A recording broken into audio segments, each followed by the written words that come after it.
รู้สึกว่าอยู่นี่จะมีสาธุสาธุมีเตียงมีอันอยู่นี่อากาศกับบริเวณเนี่ยแต่ผมรู้สึกว่าบอลมันจะเป็นชุ่มชื้นยังไงเนาะ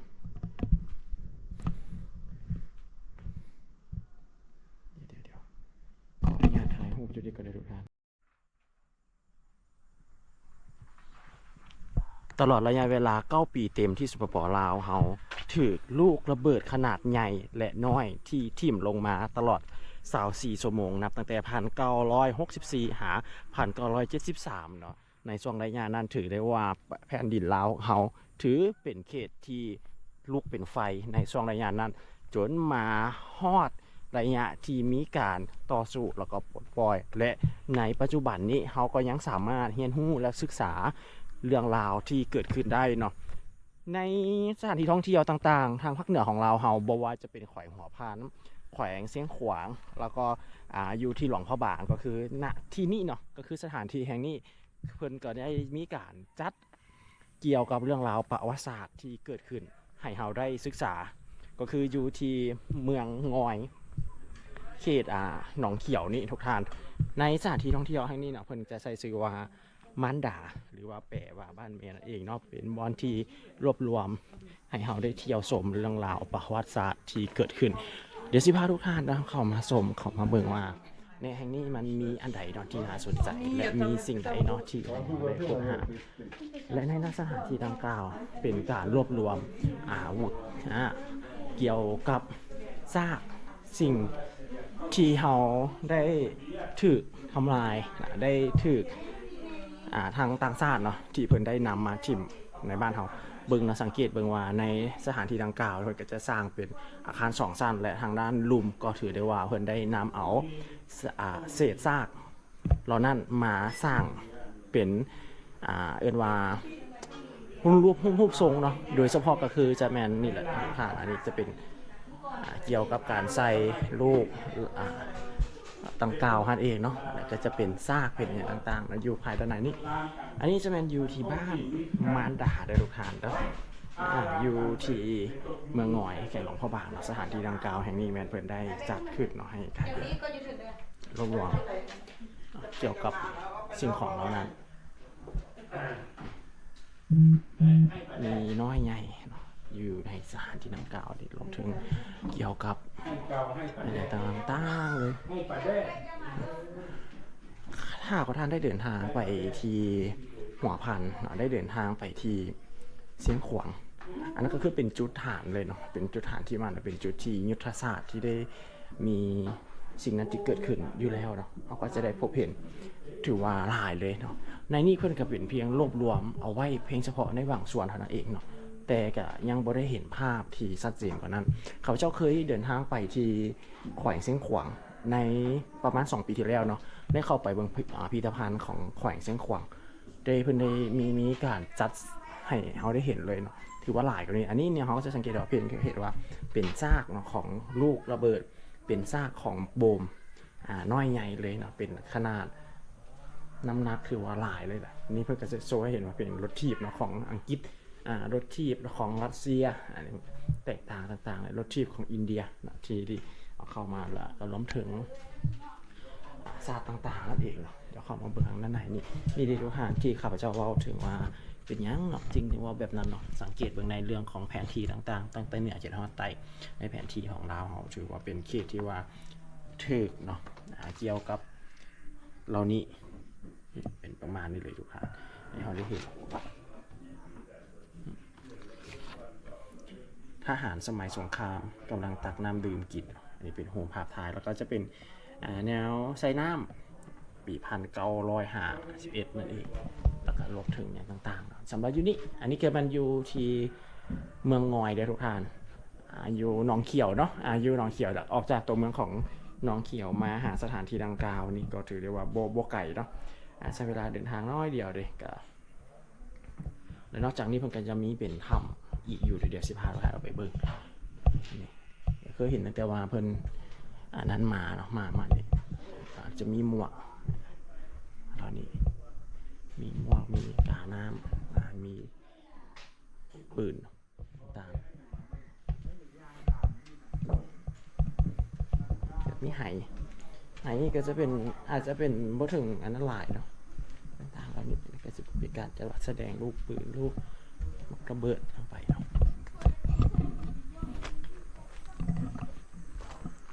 มาเบิ่งในส่วนของสั้นถึงด้วยว่าแม่นอย่าง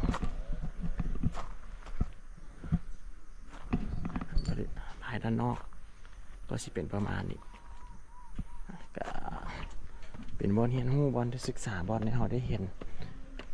อาวุธของเรานี่หนักหลายตันหนักหลายกิโลทั้งเทิงบอก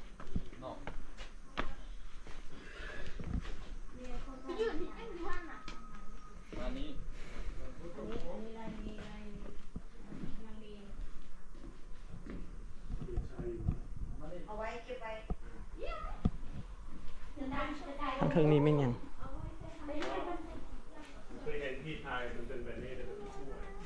อ๋อเป็นเครื่องจัดสารพวกเครื่องหากินเนาะทางนั้นถึงชั้น2เป็นโบราณ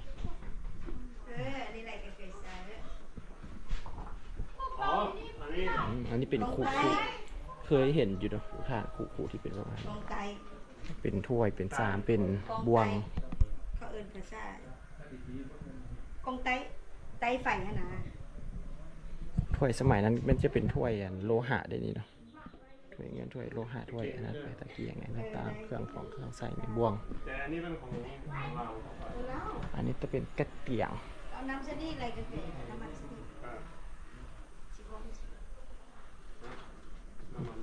เป็นโคกเป็ดอะไรอยู่นี่เป็นจัดวางแสดงเพียงแต่ว่า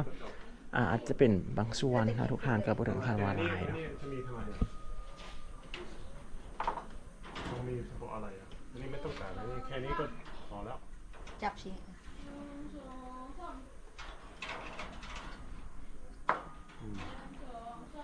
บางทีก็ขี้เกียจเติมน้ำมันหลายครั้งสิบอกอ๋อเป็นมันต้องเติมน้ำมันนี่ก่อนก็แต่ถ้าอย่างนั้นทำไมไม่เอาแบบอันที่เป็นยาวๆก็ไม่ต้องมีอันนี้เพื่ออันจับแต่มันจะทำให้มันไม่อันนี้เป็นโวมีเข่าครับสำหรับเข่าจากโฟมีเข่านะเป็นไม้อันนี้ก็คืออยู่บ้านกันมีอยู่ตอนทานปัจจุบันนี่อยู่ที่บ้านของข้าพเจ้ามันก็ใส่กันอยู่ประมาณนี้เพิ่นใส่เป็นไม้มาเฮ็ดเนาะเอานึ่งเข่าแล้วก็ใส่วีเข่ามันก็ใช่แต่ต้องมีประโยชน์ที่จะทำแบบนี้ถ้าไม่มีประโยชน์จะทำแบบนี้เหรอเดินย่างออกไปเบิ่งทางนอกอะไรเคยเรียกไปทำบ่อะไรทางหน้าเป็นถ้ำเข้าได้เหรอได้เจอเลยของมันขั้นนี่เป็นมีถ้ำปะเดี๋ยวพาทุกท่านลองย่างไปเบิ่งบรรยากาศภายด้านในของถ้ำนะว่าสิเป็นอะไรทางด้านนอกนี่เพิ่นก็จะมีนะเนาะมีเป็นพวกคาดสำหรับใส่ควายเนาะไถให้ไถนาเนาะ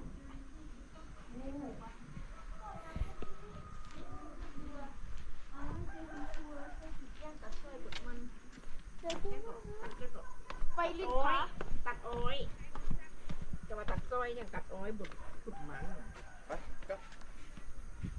งงซ้ายงงขวาแต่ยังเลยเด็กน้อยมากันมันพวกนั้นมันเบาแหละโบสิงโบนี่คนนั้นร่วงคนนั้นด้วยมือไหวเหือนระเบิดเหือนไว้ระเบิดขุมระเบิดอยากเห็นลายล่ะเห็นขุมน้อยขุมอยากเห็นลายแล้วไปบึงยูนทางหัวพานเนาะทางเสียงขวางนี่เบิ่งสังเกตเขาคิดว่าเป็นน้ำสร้างแท้จริงมันโมเมนต์ในทุกท่านแล้วข้างนั้นจะเป็นถ้ำเลยจะสายยางข้างๆนั่นแหละ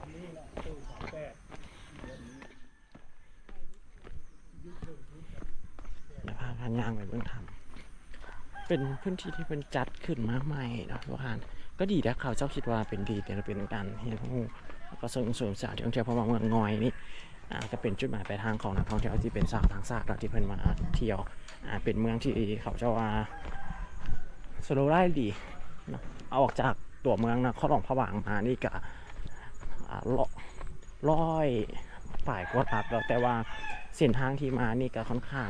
ยุ่งยากแน่นอนในช่วงระยะนี้อาจจะใช้เวลายาวนานเนาะคือที่พวกเขาจะเอามาเนาะกรมเขาจะมานี่ก็ใช้เวลา5 ชั่วโมงกว่าเนาะจึงมาฮอดจุดหมายปลายทางไปทำลูเซนฟอร์ดหรือวิคิง รูปแผ่น for walking โอ้นี่ธรรมชาติที่แท้จริงระหว่างเนี้ยจะมีควายดอมควายดอนมีสายแม่น้ำนี่จะเป็นถ้ำเดี๋ยวไปเบิ่งภายในถ้ำมันจะเป็นเท่าใด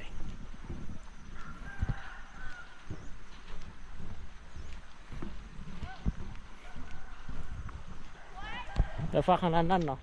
ถ้าว่าเขาจะมาในช่วงที่เพิ่นมีงานปลูกฝังเนาะก็จะเป็นการเรียนรู้เกี่ยวกับเรื่องของการเกษตรวิถีชีวิตเนี่ยทางด้านนั้นก็เป็นเทื่อวีคือกันได้ทุกท่านที่ข้าพเจ้าได้มีโอกาสเดินทางมาแห่งนี้เนาะแต่ว่าปีกายนี่มาแต่ว่าบ่ได้มาสถานที่ดังกล่าวนี่ลองเบิ่งภายข้างในครับนักท่องเที่ยวที่เป็นชาวต่างชาติที่เพิ่นมานี่เพิ่นส่วนหลักก็จะสนใจในเรื่องของประวัติศาสตร์ลาวเขาสนใจในเรื่องของธรรมชาติเนาะจะหลายกว่าเนาะในเรื่องของสถานที่เอิ้นว่าที่เกี่ยวกับในเรื่องอันนั้นหาทุกทางเพราะว่าถึงความทันสมัยอย่างเซก็มีอยู่นะแต่ว่าหลักๆที่เพิ่นมาเห็นเพิ่นก็จะมาเห็นสตอรี่เห็นอันนี้ใช่ไหมทางด้านหน้าของทางปากกว้างเลยบักง่ายเลยนะสมัยแล้วในช่วงที่มีเกี่ยวกับสงครามเนาะในต่อที่เห็นกันในตอนเห็นว่าการลบลี้การโจมตีอย่างที่เพิ่นจะใช้บอลลี้ไพ่เนาะขุมลี้ไพ่ก็คือใช้เป็นทำในบอลลี้ไพ่ในบอลที่อยู่เนาะเดี๋ยวมาเบิ่งข้างหน้าเพิ่นระบุว่าอะไรวัดย่อของคำบ้านมารดาอิงตามผู้เฒ่าอาวุโสเล่าให้ฟังทางนี้เคยเป็นฐานที่ปลอดภัยที่สุดแห่งหนึ่งสำหรับพ่อแม่ประชาชนเนาะชาวบ้านศพหุ่นของพวกเขาเพื่อเป็นบอลรีซ่อนจากระเบิดที่เครื่องบินสมัยสงคราม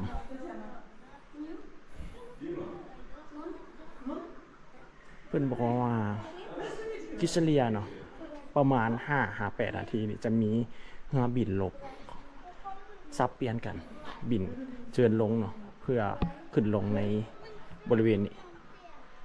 ก็ถือว่าเป็นจุดที่ว่าอันตรายเนาะเขาบอกด้านหน้าเป็นบอล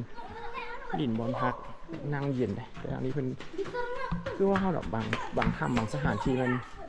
มันจะมีการสูญเสียมีความสูญเสียที่เราเพิ่งจะได้นำเอาสิ่งที่เนี่ยจิตใจก็คือจะเป็นพุทธรูปเนี่ยมาใส่เอาไว้เขาเพิ่งนำเอาไฟมาใส่นะแต่ว่าเป็นหัวไฟสีขาว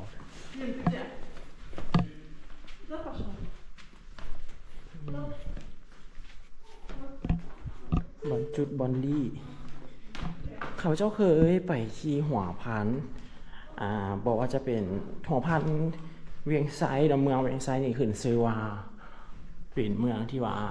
รีภัยแล้วก็เป็นถ้ำของผู้นำของทุกทางเลยแหละเนาะที่อยู่ในที่นั่นก็จะได้ไปเห็นเกี่ยวกับบอลที่เพิ่นที่ห้องประชุมบอลรีภัยอย่างที่ทำปิวบออย่างที่ทำปิวก็จะเป็นทำที่ว่าอันนั้นเนาะทุกทางเนาะรีภัยอันนั้นของประชาชนของหมู่บ้านอะไรอย่างนี้เขาเข้าไปนั่นนะจุดนี้เป็นกว้างๆเลยแต่ว่าเราก็จะได้เห็นดูเดี๋ยวทุกท่านสุดกว่าที่นี่จะมีสาธุมีเตียงมีอะไรอยู่นี่อากาศกับบริเวณเนี่ยแต่ผมคิดว่าบอลมันจะเป็นชุ่มชื้นยังไงเนาะ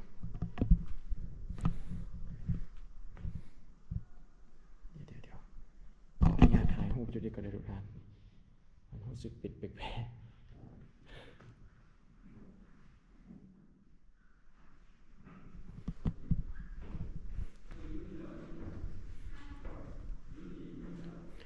ท่านบุคคลจับต้องลักเอาเครื่อง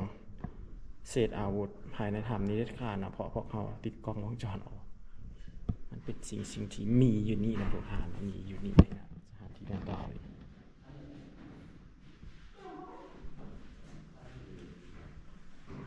ต้องบอกว่าทุกประหารนี้มีเจ้าของบุคคลที่จะจับอย่างไปสังเกตบรรยากาศ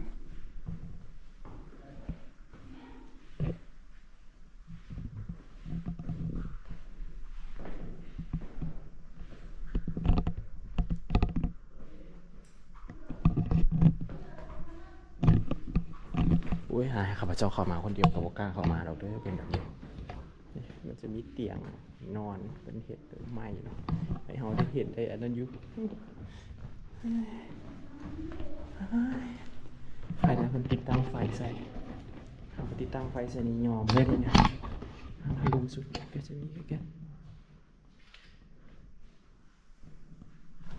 สุดหรือยังสุดแล้วนี่เตียงนี่แหละ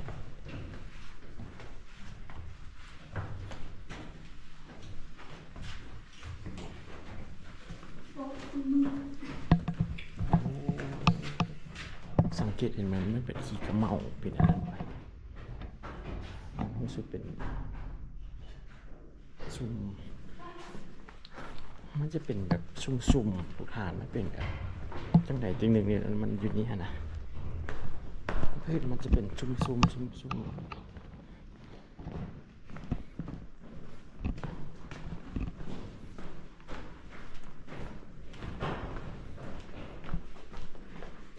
ีทั้งนี้ทางด้านนี้มันตื่นเข้ามาฝากทางด้านอันนี้จะลงไปดูดิ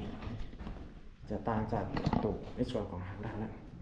จะเป็นการลงหลุมลัดลงไปเดี๋ยวทุกท่านเป็นบอลลุง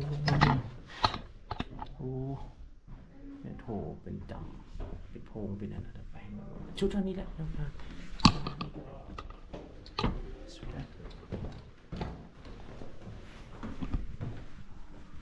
ความรู้สึกของอยู่ไหนนี่อากาศมันจะรู้สึกเป็น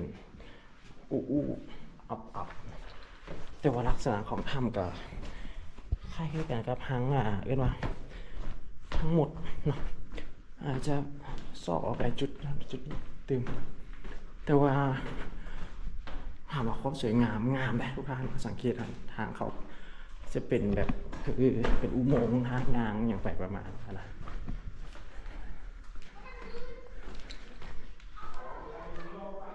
มีอยู่ทางแยกมีอยู่2 จุด 3 จุดที่แยกมาจุดนี้ด้วยกันเป็นบ่อนั่งเป็นมีเตียงเนาะ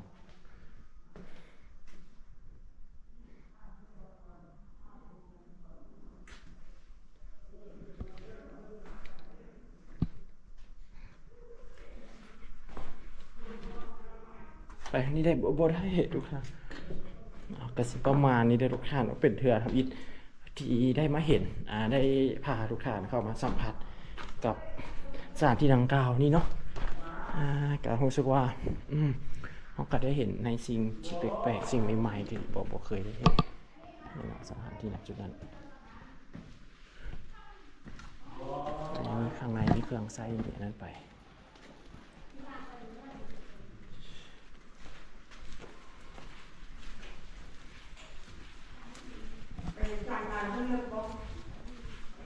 โดยโบลึกประมาณ50 เมตรนี่แหละมันจะมีเตียงแล้วก็มีเครื่องไส้ของคนที่เพิ่นเข้าไปรีอยู่ในท่านนะอยู่ทางด้านในนะบ่มีฮุบกระดูดไว้เลยติบ่มีกระดูกมีแต่เครื่องไส้ไว้จำลองนะจำลองบ่คือเวียดนามเขาจะจำลองมีกระดูกมีอันนี้ของเวียดนามแต่อันนี้มีแต่พวกหม้อพวกถ้วยพวกบวงทางในฮะแล้วให้ได้ดังไฟใดเนาะมันแต่อากาศมันอู้เด้ลองไปเบิ่งมั้ยคักอยู่เด้เย็นๆซุ่มๆดังไฟใดแล้วให้ได้ดังเข้าไปในเป็นลีแล้วเขาต้องนึ่งข้าวโคตรกินเนาะได้เห็นแป๋วเพิ่นดังไฟเลยเห็นบอลมีบอลดังไฟอยู่ข้างในอันนี้ยังสะเก็ดคุ้มด้วยมันก็สิแบบยิงเข้ามาเนาะยิงเข้ามาเขาลมเข้ามาเนี่ยสังเกตว่าจากอันนี้มันหักก้อนหินอันนี้หักลงนี่เจ้าเฮาถือสเก็ตเฮาก็ลีดีแล้วเฮาก็ลีดีแล้วเป็นจังคนไปยิงเขาลุงไหนให้เนาะแต่ว่าเฮาเนี่ยก็คือโทษบุญคุณได้เป็นสร้างสร้างเฮามาแล้วนี่อย่างน้อยก็มีมันซื้อแล้วก็เดี๋ยวมึงว่าแล้วมันก็แปลกเอาเนาะบ่เข้าเด้อก็สิประมาณนี้นะทุกท่านในสถานที่ต่างๆในณที่เนาะข้อมูลผิดพลาดประการใดแล้วก็สิ่งใดเนาะที่นำเสนอไปอันใดเนาะที่ เขาจะว่าจาไปแล้วบ่ถือบ่ต้องขอโทษขออภัยเนาะท่านผู้ชมก็สามารถติชมแล้วก็แนะนำเข้ามาเพิ่มเติมได้ด้วยทุกท่าน พี่เขาพูดว่าอะไร เรียกเข้าไปซ่อมรถถึงไหนเพราะว่าอยากให้เข้าไปไหน มัน อันนั้น รู้ แปลที่จะกลายเป็นคนหูหนวก